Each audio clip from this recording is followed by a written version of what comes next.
그러면 그 당시 소속이 그러니까 대학생일지라도 소속을 네. 갖고 하신 거예요? 아니면 진짜 개인적으로? 아, 소속은 따로 없었고요. 그냥 말 그대로 대학생이었고 그냥 그러다가 제가 이 기획을 생각을 했어요. 그래서 인터뷰를 통해서 그냥 처음엔 되게 뭉뚱그려진 기획이었는데 인터뷰를 통해서 뭔가 멘토를 하고 우리가 인터뷰를 해서 그걸 풀어내면 그게 뭔가 20대한테 조언이 되고 힐링이 되는 쪽이었으면 좋겠다 정도의 큰 기획을 하고선 그때부터 책꽂이라는 단체를 만들고선 사람들을 모았거든요. 이거를 혼자 하는 것보단 여러 명이 하는 게 좀 의미가 있겠다는 생각으로 단체를 좀 만들어보자는 생각을 했습니다. 그럼 처음에 이렇게 명사분들께 인터뷰 요청을 드렸을 때는 최초는 개인으로서 기획을 이 책은 단체를 만들어 기획한 건 제가 시작을 했고 그때부터 대학생 친구들을 모아서 이제 그 이후에 기획을 더 디벨롭 시키고 그럼 그 거의 동시에 이제 출발이 된 거군요. 네, 맞습니다. 어쨌든 그 모임의 창립자 네, 창립자. 이상훈 작수 대표의 창립자가 태피디인 것처럼 비슷한 맥락인 거 아닌가 지금 제가 이야기는 그런데요. 저보다 더 맞나요? 위대하신 분 같아요. 아닙니다. 뭐 지금 이야기가 지금 갑자기 확 진행이 되고 있어서 그런데 하나하나 나올 때마다 지금 계단이 이렇게 높게 올라가는 것 같은 느낌이라 그런데 책꽂이 이야기가 나왔습니다. 책꽂이도 줄임말이잖아요. 네, 맞습니다. 뭐 제가 지은 건 아니고 저희 그 내부에서 회의하던 어떤 분이 나온 건데 정확히 기억은 안 나요. 좀 오래돼서. 근데 책에 꽂힌 20대들의 모임이라고 해서 다들 무릎을 딱 치면서 되게 좋다. 이거다. 그 친구는 지금 뭐 기자를 하고 있고요. 그때부터 좀 그런 걸 잘 지어가지고 책꽂이라는 이름을 지어서 저희가 진행을 했었습니다. 사실 뭐 저도 본업이 이제 뭐 문화예술 행정 쪽 업무를 하고 있는데 대부분의 뭐 행사 기획 또는 뭐 이렇게 그런 것들 부대 사업들 만들 때 기획서들이 제목이 한 8알이거든요. 네, 이름 짓는 게 8알입니다. 마찬가지 맞습니다. 책들도 그렇고 제목 짓는 게 8알입니다. 그래서 우리 방금 선우희선 작가님도 당시 생각이 책이 됩니다. 제목 때문에 저희 이렇게 또 접하게 되셨다 했잖아요. 브랜딩 굉장히 중요하고요. 네, 그런 의미에서 굉장히 뿌듯하고 보람된다고 아까 말씀드렸잖아요. 궁금한 게 있는데 그럼 태피디님께서 지으신 건가요? 네, 이렇게 가자고 한 건 이제 저의 방향인데 이거를 또 이걸 뭐라고 하죠? 이 네이밍? 문구를 만드는 카피라이트를 해주신 분은 또 따로 계시죠. 저희 또 초창기 멤버 중에 원래는 저희 초기 방송 그 썸네일에도 있는데 당신의 생각이 문이 된다가 컨셉이었어요. 문이 돼서 그걸 열고 나가서 그때부터 시작이라는 거죠. 이 방송을 들어봐 주시면. 그래서 저희 왜 깨끗하고 문 열리는 소리 있죠. 그 컨셉이 거기서 계속 꾸준히 이어나온 거고 거기에 대꾸로서 문이 돼서 열고 나가면 또 그것이 책이 된다라는 컨셉으로 만든 문구를 지금 타이틀로 쓰고 있습니다. 역사까지. 그렇습니다. 갑자기 이렇게 역사를 그래요. 그러니까 약간 어떤 느낌이냐면 좀 그런 느낌인 거지. 우리 사실 대학생 때 다 대외 활동하잖아요. 그러니까 열심히 하죠. 지금 약간 그 느낌이 20대 대학생 시절에 대외 활동으로 이거를 좀 시작하셨나? 그런 느낌, 그런 궁금증이 들었어요.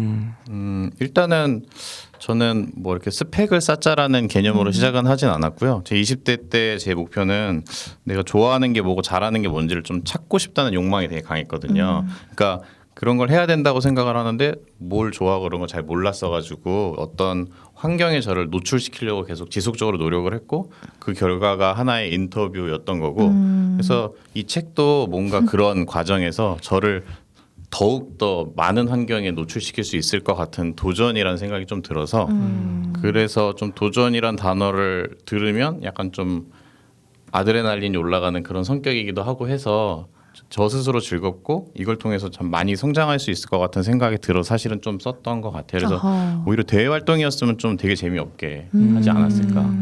되게 과정에서 정말 성장하고 재밌었는데 그거는 제가 하고 싶어서 하고 뭐 어떤 사람들한테 이런 의견을 나누고 싶다는 생각이 있어서 조금 즐겁게 하지 않았나 생각합니다. 좋습니다. 되게 미완성님하고 비슷하네요. 미완성님도 우리 당신 책 게스트 섭외할 때 무턱대고 그냥 장난 아니잖아요. 이게 그래서 아까 저도 그걸 느꼈는데 그 똑같은 게 이제 동력이 미완성님께도 있어가지고 네. 그냥 하면 되잖아라는 그 DM 그냥 막 보내고 배우들한테도 그렇고 저희 활동 분야가 꼭 책이 아니거든요. 저희가 창작 콘텐츠거든요. 콘텐츠. 예를 들어서 배우 하정우 씨가 책을 냈잖아요. 그럼 작가잖아요. 하정우 씨를 섭외하겠다고 소속사에 전화. 저희 매일. 지금 네, 깜짝 놀라고 있습니다. 진짜. 정말 아니, 하정우 씨가 올 수도 있고. 정말 그럴 수 있을 것 같아요. 아니님 제가 언젠가는 할 겁니다. 아님 기억나지 않습니까? 미완성 작가님 거 책 나왔을 때 혹시 그 왜 미완성님 인스타 이렇게 네네네. 팔로우하고 계시면 김영철 씨 봤어요, 사실. 개그맨 김영철 씨가 책 네. 해주고 있지 않습니까? 네. 무턱대고 그냥. 전 처음에 그분이 쓴 책인 줄 알았어요. 아니더라고요. 네, 미완성님의 지인분께서 그렇게 책을 너 그냥 이거 뭔지도 모르는데 일단 들고 찍어 이랬던. 그래. 근데 이거 방송 나가도 되나 모르겠어요. 그러니까 그래서 저는 사실 지금 괴가 비슷한 것 같아요. 저희는 그러한 책이 한 페이지 한 페이지 이렇게 방송으로 실리고 있잖아요. 저희는 이게 책인 거고 아까 선우희성 작가님이 책꽂이 멤버들과 함께 만드신 책은 실제로 출간이 된 책. 책 읽는 청춘에게로 여러분 앞에 다가가게 된 겁니다. 자, 오늘은 작가 선우희성 작가님과 함께 이야기 나누고 있고요. 광고 듣고 그러면 인터뷰가 사실 재밌잖아요. 어떤 에피소드들이 있었고 네. 또 어떤 분들이 이렇다더라. 좀 더 약간 노골적인 이야기들 한번 나눠보도록 하겠습니다. 네.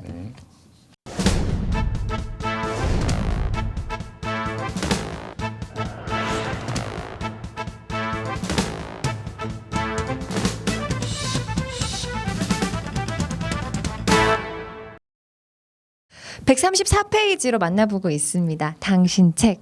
작가 선우희성 님과 함께하는 1편 책 읽는 청춘에게 이야기 나누고 있습니다. 무려 10년 전이에요. 10년 전. 그리고 대학생들이 책을 발간했습니다. 저는 오늘 이 편이 저희 우리 이상공작소 들어봐 주신 여러분들 중에서 사실 인터뷰에 관심이 있거나 아니면 진짜 나 책을 내보고 싶은데 혼자는 좀 어려울 것 같거나 아니 뭔가 해보고 싶은데 하는 분들한테 좀 도움이 많이 될 것 같은 생각이 들어서 또 사실 저희가 그런 분들을 또 모으려고 하고 또 도움을 드리려고 하는 단체잖아요. 네. 만든 취지 자체가 의미가 클 것 같습니다. 맞아요. 자 그렇다면 이제 어떤 분들을 대체 인터뷰했는지 아까 뭐 짧게 얘기해 주시긴 했지만 네. 궁금해하실 것 같아요. 어떤 분들이 뭐 한 20여 명 정도를 인터뷰했었는데요. 뭐 인상 깊은 분들은 뭐 노희경 작가님, 뭐 그때도 유명하셨지만 지금도 엄청나게 유명하신 그리고 내 멋대로 해라의 박성수 PD님이나 이런 분들이 있었어요. 이런 분들은 사실 뭐 20대랑 좀 맞는 분이어서 했었고 여행 작가셨던 최미선 신석교 부부 뭐 이런 분들도 있었고요. 뭐 김해남 정신과 의사라던가 좀 당시에 이런 주제랑 맞고 기존에 뭐 어떤 사회적 발언이나 인터뷰를 하실 때 20대들에 대한 애정을 보여줬던 좀 분들 위주로 섭외를 했고 실제로는 섭외할 때 한 100명 정도 도전을 했었던 것 같아요. 리스트업을 쭉 해가지고 그때 당시 별의별 분들이 다 있었는데 뭐 김혜자 선생님이라던가 제가 김혜자 선생님 집에다가 한 달 동안 전화를 한 적이 있거든요. 그래서 거의 미완성님이랑 정말 다를 게 없네. 아니 약간 무서운데요. 미니미. 근데 왜냐하면 알고 있는 게 그 번호밖에 없었고 신기한 게 네이버에 누가 치면 나온다 그래서 쳐보니까 진짜 전화해 보니까 김혜자 선생님 집이더라고요. 그래서 이거 뭐 국회의원 뭐 국가 공무원 그래서인데 받으시는 분이 김 회장님 목소리가 아예 똑같아서 처음에는 좀 의심을 했어요. 맞는데 아니라고 하시는 건가 사실 했는데 그때가 이제 그 마더 찍고 막 해외 영화제 다니시고 그래서 계속 전화해도 집에 안 계셨었어요. 그래서 하다가 한 달 정도 했을 때 김혜자 선생님이 드디어 통화를 웬일이야. 했었거든요. 네네. 한 달 만에. 근데 제가 이제 진짜 감동했던 건 뭐냐면 김혜자 선생님이 제가 한 달 동안 전화했다는 걸 알고 그냥 사실은 평범한 대학생이니까 뭐 그냥 아예 뭐 저 좀 바빠서 어렵다고 그냥 단박에 끊을 수도 있는데 거의 한 제 기억에 한 15분 20분 정도를 통화를 저한테 안 되는 이유를 완곡한 거절을 네. 근데 정말 정성스럽게 그냥 뭐 바빠서 안 돼 이렇게 한마디로 끝낼 수 있는 얘기를 거의 제게 10분 20분 정도를 뭐 제가 지금 이런 사정이고 그리고 뭐 이런 인터뷰나 이런 것들이 지금 현실적으로 어려운 상황이다라는 걸 되게 정성스럽게 얘기를 해주셔가지고 거의 되게 감동스럽고 되게 역시 국민 어머니 같은 이미지가 아니고라는 따뜻함을 진짜 느꼈거든요. 그래서 오히려 되게 도움 못 줘서 미안하다고 오히려 하시고 이랬던 적이 있어서 뭐 그랬던 섭외에 관련해서는 그런 다양한 일들이 있었던 것 같습니다. 와. 이게 사실 저희가 이제 에피소드를 좀 들어보려고 이제 지금 진행하고 있는 꼭지인데 네. 이게 지금 인터뷰를 하나하나 진행할수록 오늘 방송 어떻게 하나 진짜 싶은 게 너무 궁금한 게 많아가지고 그쵸. 한 4시간 붙들고 있어야 될 것 같은데 두 분이 따로 커피 한잔 하세요. 아니 저희는 방송으로 싫어야 저희가 팔리죠. 네. 네. 아무튼 네 이게 지금 들어보니까 네. 인터뷰 대상 인터뷰이 네네네. 분들을 이렇게 선정하고 하는 그 과정도 어떻게 보면 이게 좀 전반적으로 공동기획스럽게 이렇게 나왔다고 최초로 생각은 그럼 선우 작가님께서 처음에 초반에 아이디어나 방향성은 제가 해서 친구들을 모았던 거고 제가 뭐 그때는 뭐 회장이라는 이름으로 해서 뭐 책꽂이 회장. 책꽂이 회장 네뭐 이렇게 이끌어 나갔던 것 같아요. 그래서 지금 생각하면 왜 회장이라는 거창한 이름을 붙였는지 모르겠는데 그때부터 관종기가 시작된 것 같아요. 이 권력욕이 아니 뭐 이게 장난이고요. 아니 그래서 이 대상자들도 혹시 그러면은 거의 대부분 뭔가 리스트를 선우 작가님께서 네네네. 좀 중심으로 좀 아 하셨는지가 궁금해요. 그때 어떻게 했었냐면 저희가 1박 2일 워크숍 같은 걸 가서 책꽂이 워크숍. 그 이런 바닥에 엄청 큰 전지를 바닥에 펴놓고 카테고리를 화를 했어요. 예를 들면 뭐 사랑, 뭐 약간 그렇게 다양하게 했어요. 그래서 뭐 사랑하면 이제 김혜자 선생님 1순위 뭐 이런 식으로 카테고리별로 우선순위를 해서 뭐 약간 비슷한 이미지나 이런 것들은 카테고리화해서 우선순위화해서 위에서부터 쭉 해나가자. 그거를 쭉 정리를 해놓으면 100명의 리스트를 정리를 했고 100명을 한다면 쪼개서 연락을 하면 되는 거잖아요. 그렇게 하는 게 일이 빠를 것 같아서 1박 2일 동안 밤을 새서 100명의 리스트를 다 정리를 했고 그렇게 해서 그때 나눠서 100명을 좀 저희가 섭외를 하려고 많이 들이댔어요. 완전 그런 프로젝트를 위해서 모든 분들 책꽂이의 그 구성원들 모든 분들이 협동해서 네. 하신 거네요. 뭐 그러면- 한마음 한뜻이었죠. 네. 여기서 이제 궁금한 게 그 책꽂이 멤버들 중에서 그러니까 듣는 분들은 저게 가능해? 그러니까 왜냐하면 듣기에 너무 정말 대단한 분들이 섭외가 어려운 분들일 것 같은 사람들이 있기 때문에 그럼 걔 중에 한 명은 뭐 좀 빼기 그러니까 연락할 수 있는 그런 게 있겠지. 어떻게 저게 맨 땅에 헤딩이 가능해? 그러니까요. 할 텐데. 네네. 아니요 뭐 그렇게 뭔가 빽이 있는 분이 없었던 게 왜냐하면 대학교 1학년도 많았고 정말 평범한 대학생 분들이었어요. 그래서 막 그분들이 사실은 막 그 전에 엄청나게 책을 썼거나 뭔가 글을 많이 쓰지 않은 분들도 있고 물론 기자 준비하거나 이런 걸 해서 쓰신 분들도 있었지만 좀 평범한 대학생이었고 저도 일부러 기획이 그랬기 때문에 오히려 좀 평범한 분이었으면 좋겠다라는 생각을 해서 그렇게 진행을 했고요. 근데 실제 이분들을 모을 때 그때 당시만 해도 지금보다 더 책을 쓸 수 있는 그런 통로가 없었거든요. 그래서 책을 내는 게 되게 어려웠고 평범한 대학생이 책 쓴다는 거는 훨씬 어려웠던 것 같아요. 그러니까요. 지금은 뭐 독립출판도 있고 SNS를 통해서 좀 기회를 열 수도 있고 뭐 브런치 같은 플랫폼도 있고 다양하게 있는데 그래서 그때 제가 다 자신감을 갖고 100명의 인터뷰를 했던 자신감을 갖고 이렇게 해보자라고 했을 때 사실은 멤버들 모두가 저를 안 믿었었거든요. 이게 될 리가 있냐, 책으로 출판될 리가 있냐 그러고 유명한 사람이 인터뷰를 할 리가 있냐 이런 얘기를 했었는데 제가 그때 뭐 유명한 사람들 인터뷰하고 이런 것들 다 해보면은 안 해봐서 그렇지 해보면 또 별거 아니다 이렇게 설득을 하면서 제가 6개월 내에 내가 책임지겠다 이렇게 얘기를 해서 좀 설득을 해서 좀 진행을 했었던 것 같아요. 리더십과 함께 추진력 여러 가지들 엿볼 수 있고요. 네 지금 아주 흥미로워서 지금 뭐 이렇게 지금 저희 원고가 있는데 원고대로 지금 안 가고 있어요. 지금 삼각관계 구도가 지금 제 눈에 보이는데요. 오늘 밤 제가 원고 안 가도 된다고 그랬잖아요. 네네. 약간 선우정 작가님, 미완성님 보고 싶은데 지금 태핀이 눈에서는 지금 거의 막 별이 빛나고 있어요. 지금 뭐 궁금한 것도 많고 지금 네. 되게 물어보고 싶은 것도 많은 거야. 일단 뭐 끌어주세요. 네네. 남자 이 세 아님께서 좀 분간에 조절을 해주셔야. 알겠습니다. 삼각관계네. 방송 끝나고 제가 한번 택하면 못 되는 그런 건가요? 그래서 이제 궁금한 것도 하나하나 제가 정리를 이제 해봤죠. 네. 그러면은 그 중에서 혹시 지금까지도 연결되는 분들이 있어요? 책 쓰신 인터뷰하고. 인터뷰를 하고선요. 네.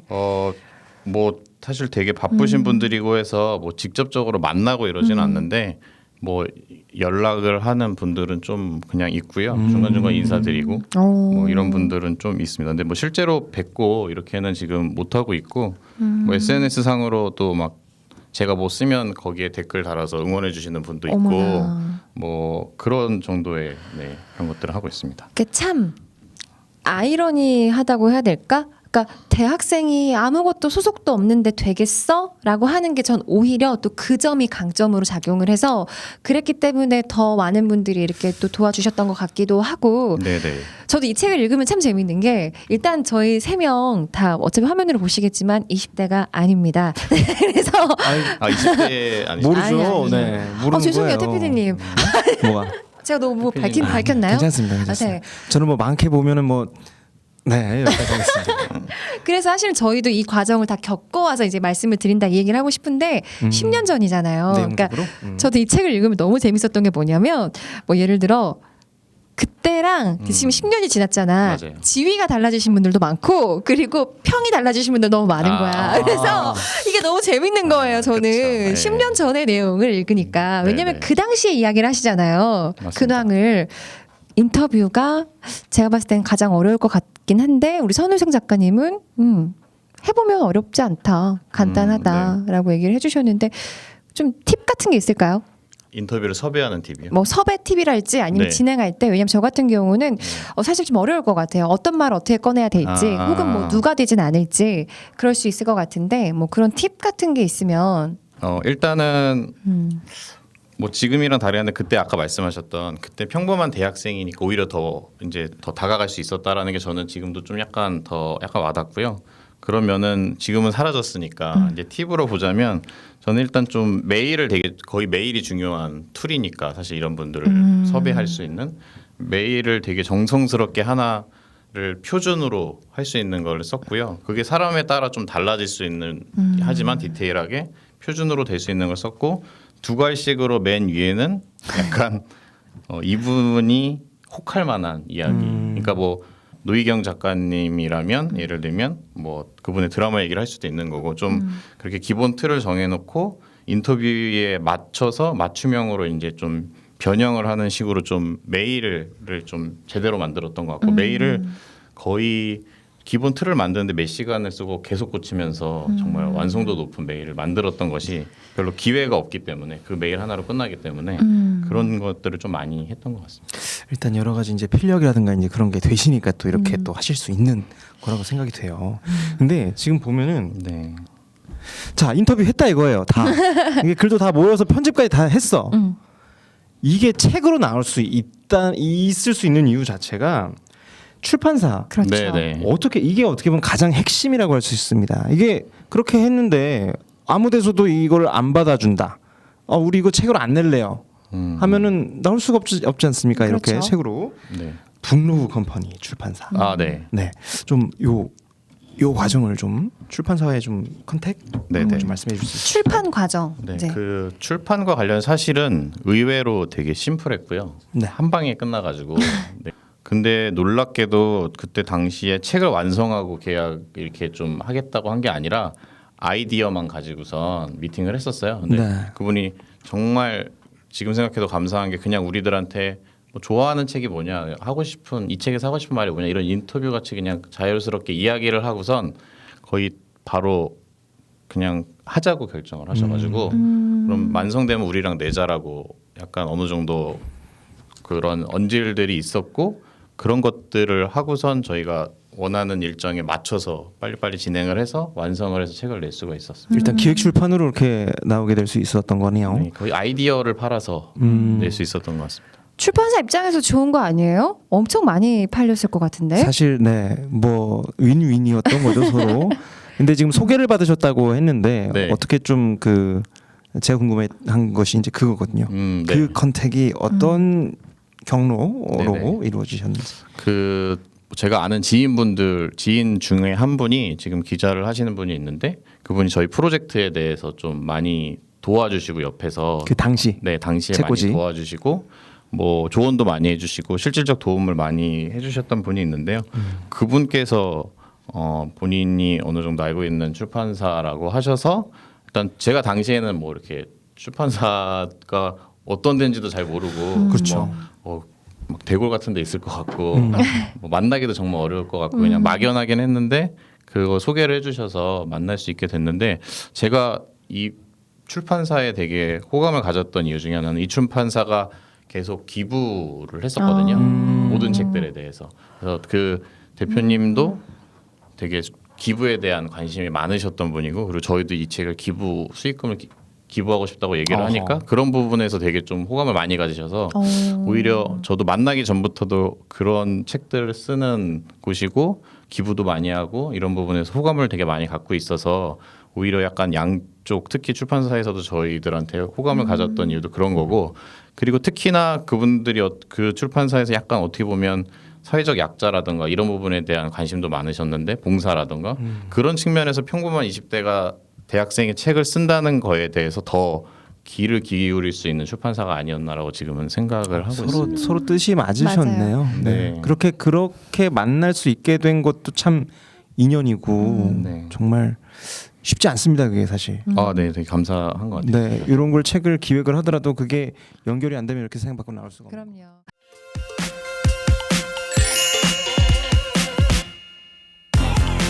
주한 영상 미디어 센터는 마을 방송을 위한 공간입니다.